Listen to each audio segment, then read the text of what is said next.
Hello and welcome to Speedrun, a fast-talking video game podcast where we talk about basically anything weird and or retro that we find to be interesting. My name is Jamie. I'm Jazzie. And once again joining us is... Hi. Hello. Hi. Wow, very rude, Jamie. I know. I was just gonna go for it. You're just gonna go for it. But yes, Elliot is once again joining us. Both our first and our second guest. Elliot, my fiance, fellow content creator, writer, journalist, and cross-stitch extraordinaire. Thank you. He does it all. Yes. He does it all. They even did an article that convinced me to give Tingle from the Zelda series another think. Which is truly the Lord's work. Absolutely. Like, certainly it gets a church out of 10. One church out of 10. Jamie, what are we talking about on today's Speedrun podcast? So as I say incessantly in episodes, we get emails from time to time. And this one is once again from FireDread on Twitch, who hit us with back-to-back ideas that we thought would make wonderful episodes. Hello, Jamie and Jazzie, and in this case, also Elliot. I had an idea for y'all to talk about what I would call trend games. By that I mean games almost everyone played, but the hype didn't last long. Thank you, Jamie, for being awesome. Me specifically. They called me out. FireDread from Twitch. So, should I go ahead and start the timer? Yeah, go for it. Instead of the usual 10 minutes, we're going to try 15. If we think it needs to be a little longer, or if you think it should be a little longer, maybe bump to 20, then we'll adjust accordingly for future episodes. But let's start this at 15. Let's start it. Going around, I guess, round robin style, what do y'all think defines a trend game? Elliot, do you want to go first, or do you want me to go first? I was gonna say, I think a trend game is basically something that is so big the servers are overrun for the first 3 weeks and then nobody talks about it again. Yeah. Yeah. I will add, it doesn't necessarily have to be the first 3 weeks. As much as I love Among Us, I think Among Us is a trend game. It totally is. It used to be so full when I used to do server events in my own community for Among Us. It used to be so full, and the biggest problem we had is the servers were always either down or too busy or swelling under the load. And now not only are we not able to get enough people to fire the events, but also when we do, we almost never have server issues, which is good, but is also indicative that the player base has largely dropped off. Yeah. But the Among Us example was interesting as well because that game was out for almost a year and hardly anyone bought it. And I think some popular YouTubers played it and it just exploded, which again, that's the power of YouTubing. If you want to support some great YouTubers, Jazzie and I do stuff, and Elliot in some videos do stuff together over at youtube.com/stuffweplay, #shameless plug. #worthy plug. Yeah, I have no more shame. guilt. No more guilt or shame about loving and showing off. It's true. This is the energy I want going into 2021, which still sounds like such a futuristic year to me, off topic, but... It really does. Future! So outside of specific titles like Among Us and Fall Guys being another big example of something that was absolutely massive and then just within a couple of weeks, I've got to say, I think when I hear trend games, what I think of is, and what I immediately think of is genres. And if we think about what the big craze and I think about that because, I'm a game developer and I look at my peers, my indie peers also developing games. And what I see is everyone is developing battle royale games after the explosion of Fortnite. And then before Fortnite was PUBG. And Fortnite is huge because they saw the popularity of PUBG and they said, we can put this system in our game and it'd be great. not many people know that the classic Fortnite mode is like a tower defense type situation, like a base building game, because all they know is the Battle Royale. Before Battle Royales was the hero shooter with Overwatch and TF2. And then before that was MOBAs like League of Legends and Dota and Dota 2, which, low-key, I love Dota 2. I'm very bad at it. And it makes my blood pressure rise, but it's still fun. Right. And so we can just keep going back. And then like before that was like the military golden age. Shooters. Well, not only military shooters, which are still huge and are proving to unfortunately not be a trend. I wish they would go away. But was MMORPGs in the mid-2000s where everybody... Oh my god, RuneScape.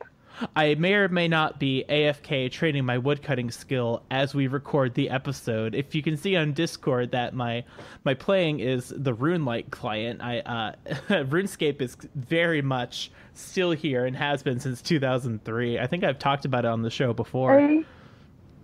Oh my god, I was so big into RuneScape in like middle school, and then like nobody played it anymore, so I stopped playing it. Mm-hmm. I could never get into RuneScape, but I remember where it seemed like everyone and their mother had some sort of online MMO type game, whether it be Webkins, Club Penguin, Guy Online. Wizard 101. Exactly. WoW at its original peak.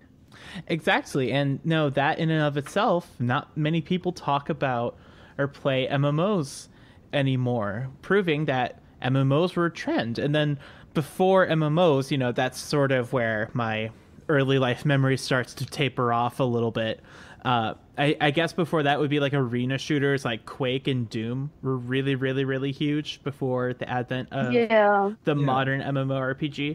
But we see through modern history that there is just these multi-year trends. So they last longer than individual games, but and usually these genres are defined by one like definitive title. Like Battle Royale is defined by Fortnite. The hero shooter is defined by Overwatch or TF2, depending on what generation you're in. The MMO is defined by World of Warcraft.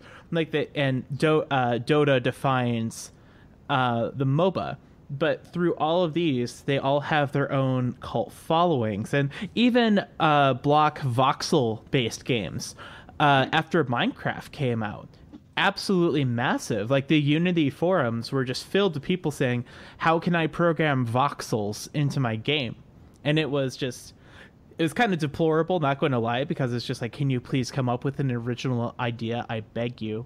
But also, it's very interesting to see the trends kind of rise and fall with time. And I really wonder what's going to be the next trend. I thought it was going to be Among Us in party games, but I guess we will see. And that's my talking stick. I guess what's interesting is because I don't know what's going to be next. Because I'll be honest, I thought Among Us was going to have more staying power. I guess it didn't. But even though I enjoyed it quite a bit. But I certainly know what I, at the very least, think is the original trend in gaming.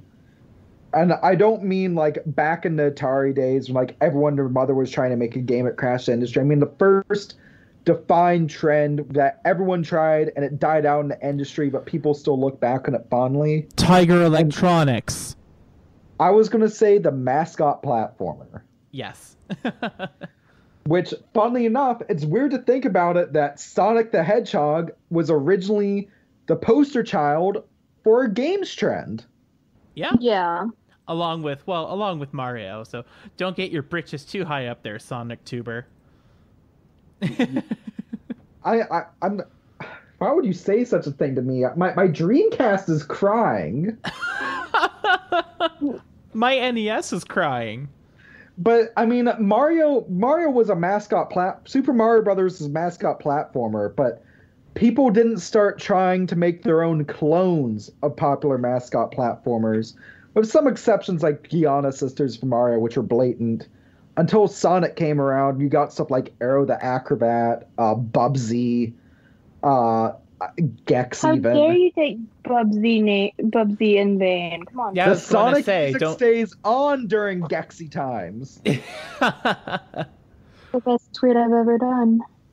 But I really think you're onto something here because it wasn't until the Super Nintendo and Genesis era in TurboGrafx 16, for the real nerds out there like me, that we saw a lot more. We saw a lot more companies trying to sell their consoles with a character, because Sega obviously saw the sales of the NES and then the Super Nintendo and said, "We want some of that. How do we get some of that? Oh, we make a blue hedgehog. Boom." And then the Genesis sold a bajillion units.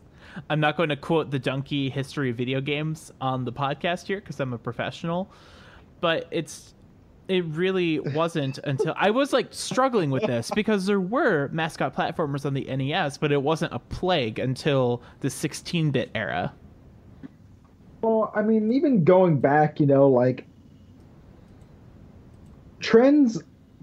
This is a question for both. Would we say that trends aren't defined by the first to do something? They're just defined by the first to truly explode. That's not to say that Super Mario Brothers wasn't explosively popular. It's just that Mario versus Sonic, Mario became inherently more interesting when there was a Mario versus Sonic. Mario became more interested when they put out good game after good game after good game. and Sonic released a good game, and then I'm not talking about specific titles, like good games intermixed with a bunch of bad games. Yeah. I mean, yeah. I was gonna say, well, Mario's had some stinkers. Like, yeah, but I was like, but Mario Party was good. Sonic Shuffle was not. I partially said that because I want to rile up the comments and get the user interaction going. Just get the algorithm to go brrr in our favor. Just people typing like, "Oh, screw Jazzie, she doesn't know what she's talking about," and that sort of stuff. Do what I do and be like, yeah, there hasn't been a good Sonic game since they stopped doing classic Sonic. Except that the last classic Sonic game was Sonic Mania. Huh? That was Sonic Mania Plus was what, 2018? I mean, Sonic, which was technically even after Forces. Excuse me, Jamie, but you're wrong. Excuse you, there hasn't been a good Sonic game since Sonic R, clearly. There hasn't been a good Sonic game since Sonic Boom, obviously. Sonic Boom! So actually, on the topic of Sonic R, I have an unironic thing I'd like to go off from there. Sure. Kart racers. Late 90s. That was the late 90s trend. That is what the N64 was defined by. Was those and collectathons. And collectathons and kart racers, I think, is like the definitive N64 experience alongside party games. Love, what do you think? What are some trend games that have stuck out to you? Pokemon Go, perhaps, since I still play it on occasion, but it never reached the same heights it did that first summer where everyone finally came out of their hidey holes to catch Pokemon together. I would say, I think, as far as 2020 is concerned, as far as trend games are concerned, the Animal Crossing trend that happened in, March, where everybody had Animal Crossing, everybody played Animal Crossing. You had people like me where I was like, I'm going to be an Animal Crossing streamer. It worked out really well, and I started doing 7-hour-long Animal Crossing streams. Do not do that. Don't do that. Animal Crossing became just this big thing, and it united everybody, and then nobody plays it anymore because everybody burned themselves out on it. Mm-hmm. Honestly, I feel tempted to log into Animal Crossing and see some of the Christmas shenanigans. Just because and maybe take a couple snowy aesthetic pics, but God, I have not done what I'd call actually playing Animal Crossing, visiting islands, rejuvenating my island since July, maybe August. I think you played it in November shortly. I played. You're right. I did dive in for about a week in November, but even then, that was just to show off the new update via a stream. A few streams. But, yeah, it's really hard too because New Horizons was made to be like a game you play with your friends, and because the trend is dead, the game kind of died too.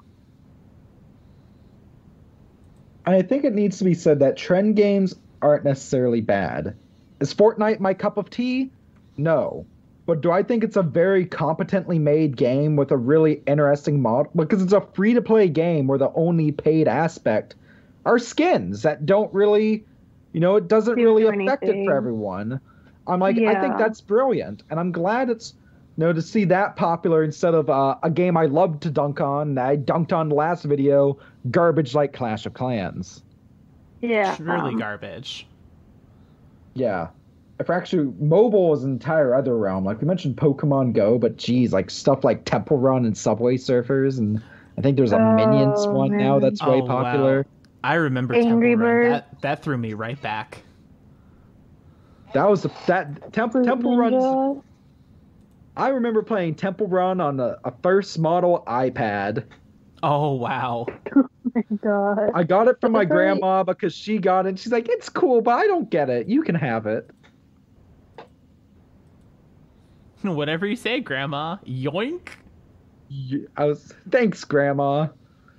I think she would have had a better experience if the reason it didn't work at her. This is off topic, but the reason it didn't work at her house is because she had dial-up for her internet until about 2012, 2013. It was bad. Oh, no. But yeah, as the timer is about to run out, final thoughts on trend games. I think we're not going to see trend games go anywhere. I think the industry will always evolve with the ever-shifting tastes of people who consume games. Mm-hmm.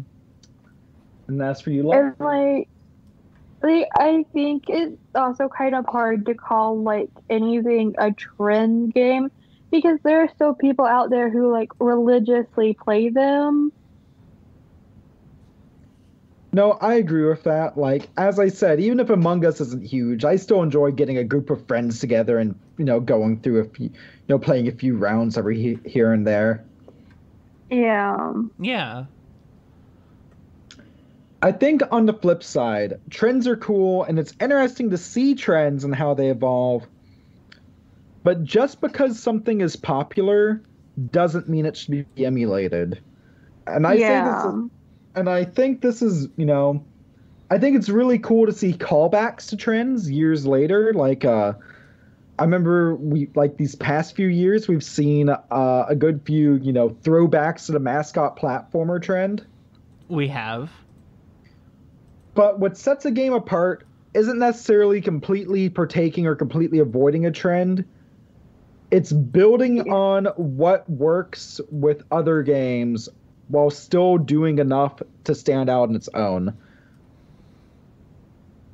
And I guess I'd like to mention a piece written by my friend Ellie Calloway at The Calloway on Twitch.